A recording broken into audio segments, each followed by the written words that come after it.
Right, this week in space.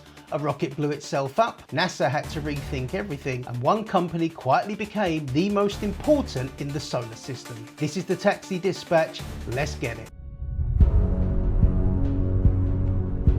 3 stories, 5 minutes, no jargon, just a bloke who can't stop watching the greatest story in human history live every single week. Right, let's go. First up, Blue Origin. And if you've had a bad week at work, I promise this will make you feel better. On May 28th, Blue Origin was running a static fire test of its New Glenn rocket down at Cape Canaveral. A static fire, for anyone who's new to this, is basically a dress rehearsal. You ignite the engines, the rocket stays bolted to the launch pad.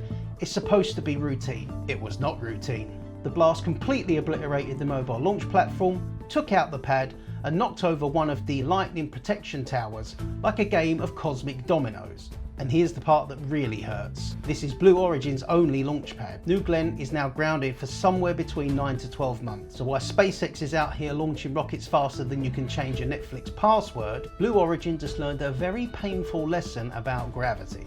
Here's where it gets complicated.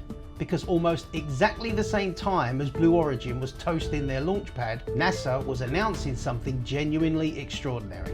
Administrator Jared Isaacman confirmed NASA's plan to build a permanent moon base at the lunar South Pole. 3 uncrewed missions starting later this year to lay the initial groundworks. Now just let that land for a second. A permanent moon base.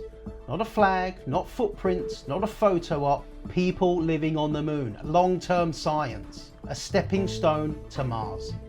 Moonbase 1 is set to fly with Blue Origin's Endurance lander later this year. Moonbase 2 flies on Astrobotic's Griffin lander, and Moonbase 3 flies on an Intuitive Machines lander. NASA aren't just visiting anymore, they're building. The slight complication, the rocket supposed to launch Moonbase 1, Blue Origin's New Glenn, just blew up on its own launch pad. So NASA's blueprint now comes with a very interesting footnote. Phase 1.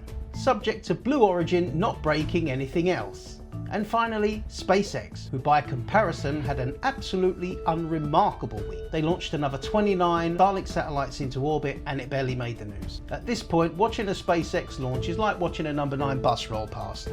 You nod your head and you carry on. But here's the thing, with New Glenn now offline for up to a year, Starship just became the last contender standing for NASA's largest lunar contracts. SpaceX didn't have to do a thing really. Blue Origin handed them the advantage on a silver platter with a fireball on top. So while Jeff Bezos was watching his multi-billion-dollar launch pad turn into the world's most expensive bonfire, Elon Musk was probably somewhere quietly popping and quaffing champagne. And that is your Space Week news. One explosion, one moonbase announcement, and one company that didn't even have to try.